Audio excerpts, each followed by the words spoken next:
I can even roll in peace, why? Everybody notice me, yeah. I can even go to sleep, why?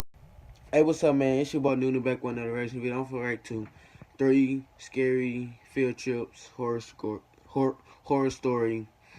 Like, it's supposed to be really scary field trips. That was supposed to be true. For see if it's real. Now, personally, for me, I do not like scary stuff. Like, it's gonna be hard. I don't like scary stuff. And it's probably like 2 something in the morning. But alright, let's get to it.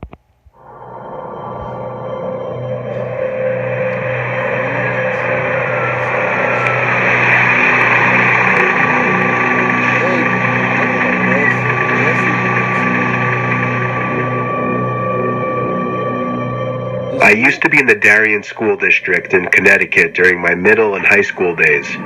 It was a wealthier district, and a lot of field trips were offered to the students. I was a member of the chorus, and every year we'd take at least 1 or 2 optional field trips as a class. The year in question, in which I was a sophomore, we took a trip to Woodloch Pines Resort in Pennsylvania. The bus ride there took a few hours. I was with my friend Landon. We were going to be sharing a room. From the moment we got there, we figured it was going to be pretty dead. It was November after all, so it was cold up there. We had 3 days planned for the trip, and there were 4 chaperones. They weren't really following us at all times. We just had to tell them what activities we'd be going to do. The first day was fun. Landon and I, along with 2 girls who we were friends with, did some go-karting, rock climbing, went in the pool, and then we went to eat dinner. After dinner, we went back to our room and just hung out for a while. For the record, not all of us students were able to get rooms next to each other. The room was ground level, and there was a clear sliding door that provided a view of the lake down the hill. We went back out for a while, then came back to the room at about 10 o'clock. We left the blinds to the door open because the moon was giving off a cool reflection on the lake down below. Little did we know that would be the start of a nightmare. If I had to guess, I would say it was a whole hour of us just rolling around in both of our beds trying to get comfortable, occasionally talking, before Landon, whose bed was closer to the door, screamed. I had no idea what was going on, why he could have been screaming, or if it was a joke, until I looked at the door. It was a sight from a horror movie. There was a really tall, skinny older woman with long grayish hair standing on the other side of the door, with her hands cupped up against the glass next to her face, as if she were trying to better see into the room. The woman then walked away. Landon looked at me, I guess waiting for me to get up so he would have the confidence to get up as well and run outside after her. When we did, we didn't see her anywhere though. The cement trail that ran past each and every room of the building was void of any people. There was nobody on the surrounding grass, nor anyone walking down the hill. We both saw the woman though, so we knew we weren't seeing things. The next day we didn't tell any of the chaperones, but we told the 2 girls who we were friends with. Night came once again after a long day of many activities. We entered the room through the back door and made sure to shut the blinds this time. Landon fell asleep before me. I fell asleep around half an hour after him. I woke up to silence. I couldn't tell if something had woken me up or not. All I knew is that I didn't feel right. I sat up and whispered Landon's name to see if he was awake. He didn't answer, so I turned to the left out of pure instinct and curiosity to look at him. But I couldn't see him. Something was blocking my view of the other bed. I looked up, and towering over my bed was the tall old woman. She took 2 steps back as she said, "Your back door was unlocked," before turning around and walking outside.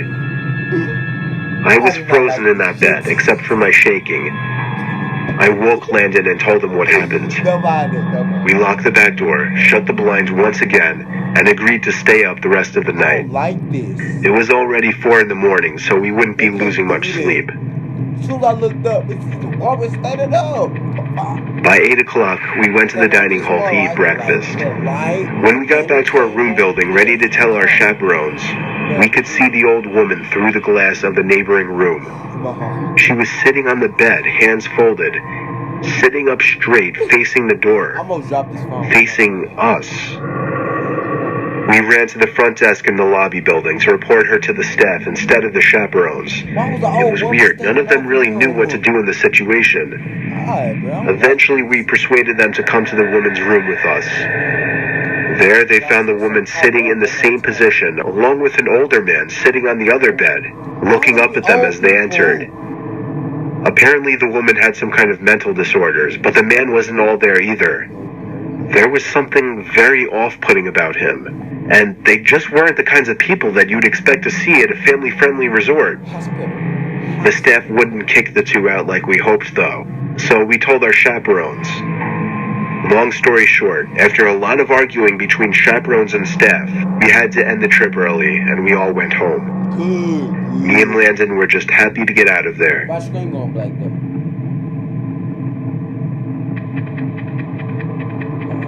What's that? When I was in the 4th grade, my class took a field trip to a rural zoo-type place about an hour away from our school. I remember vividly it was a cloudy day with the occasional raindrop or two falling. The zoo was kind of small, but it was kid-friendly. It had a decent amount of habitats, mostly smaller animals though, nothing exotic. There was also a big building as part of the zoo where taxidermied animals were put on display, along with other interesting attractions that I don't really remember. Admittedly, I was kind of off in my elementary and middle school years. I would do weird antisocial things, and my teachers and my mom would pick up on it. For whatever reason, when we were touring the building as a group, I decided to walk into one of the bathrooms without telling any of the teachers. I did my business, washed my hands, and entered back out into the hallway. Nobody was around. I walked down one of the hallways we hadn't crossed yet. I still vividly remember the dim, moody lighting and the scarlet-red carpets of the hallways. My 8-year-old imagination was going wild as I witnessed all the stiff, lifeless animals that were once alive behind the glass boxes. I stopped in my tracks when I saw some man, obviously hiding behind a stack of chairs. I think I laughed, thinking the man was joking around. He came around from the chairs and walked over to me, asking where the group went. I said, I don't know. He grabbed my hand and told me to follow him. I must have thought he was taking me back to the group. He led me to an exit door which led to the back section of the building by a couple of dumpsters, a few benches, and the woods. When we got outside, his tugging became a lot more aggressive, and his grip became tighter around my arm.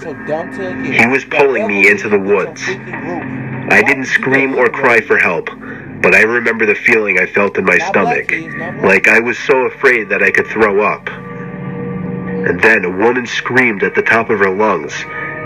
It was one of the teachers on the other side of the fence. The man let go of me and ran into the woods.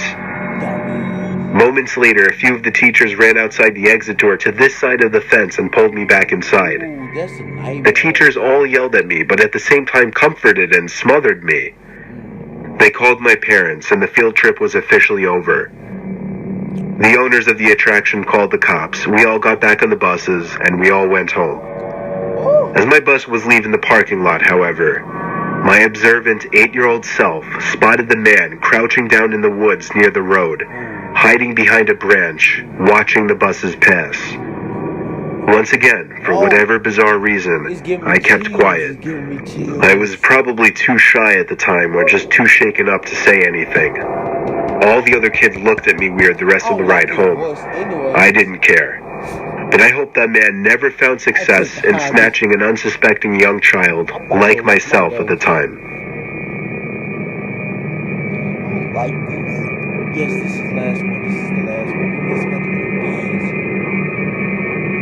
Back in high school, I took a mysteries and mythology type class, or something like that. I don't remember the name of the class.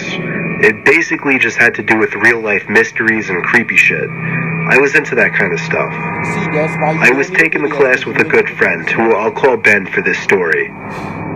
The teacher of the class took us on a field trip to a nearby abandoned village with an unknown past. The village was built in the early 1900s, but seems as though it had been quickly abandoned shortly after it was built. The bus ride there was about 20 minutes. All of us were glued to the bus windows as we pulled up some sketchy-looking, decrepit road cutting through dense forest. The road eventually led to a clearing. We were there. We stepped out onto the road, which had grass growing through the cracks. The grass surrounding was almost knee-high. Then there were the buildings.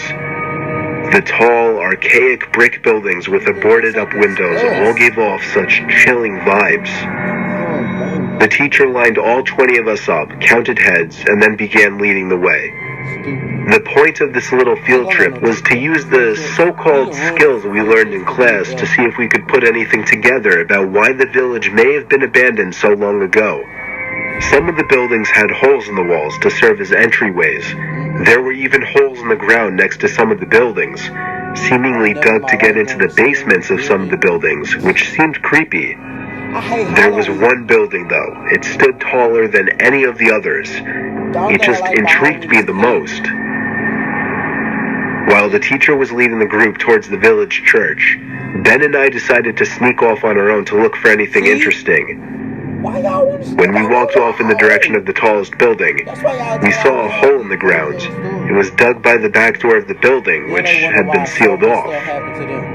In the hole was a ladder, which led down to the concrete floor below.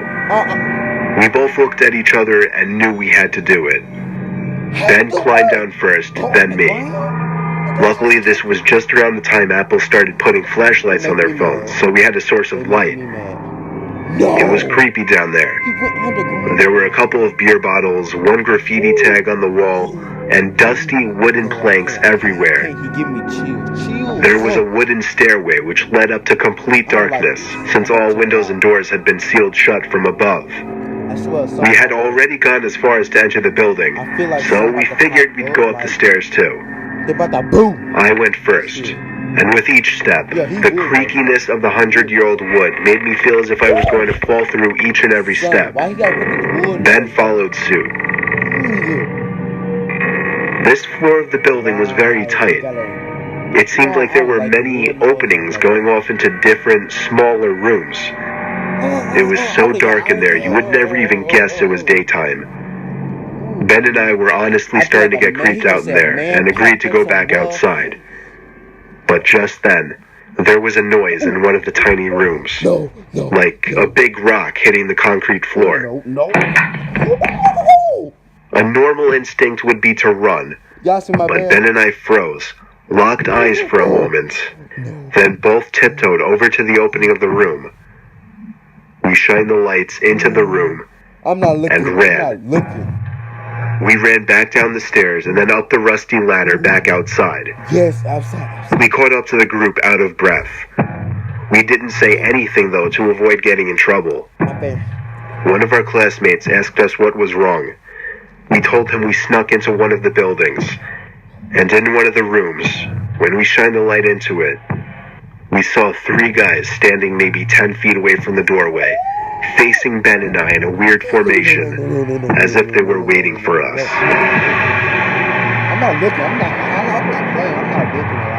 As we continued following the group, we paid extra attention to the tall building we entered from the distance. And before leaving, we saw a person's face at one of the higher level windows that had not been boarded up. We never told the teacher in fear of getting in trouble. We didn't know what to think. Were those just homeless people living in there? Were they gang members in hiding? Ben freaks me out with his theory. He says they were ghosts of the people who once lived in the town. Still, the way the 3 guys were just hauntingly standing there so calmly, staring at us the moment we peeked our heads through that doorway, I still can't get that image out of my head. I may go back to that village one day, just to prove Ben's idea wrong. Slaughter, you could have got everything. Beat, torture.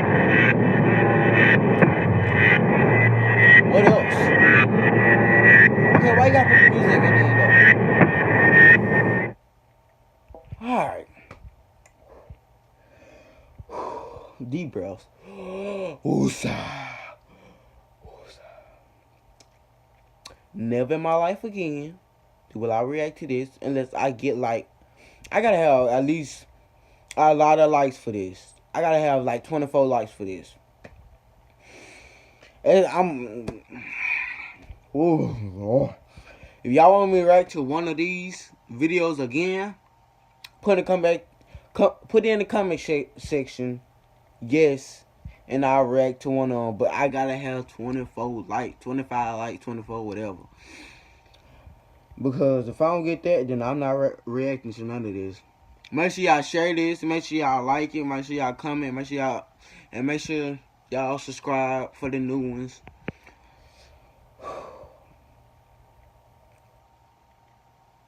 Alright, peace out. No smoke, no smoke.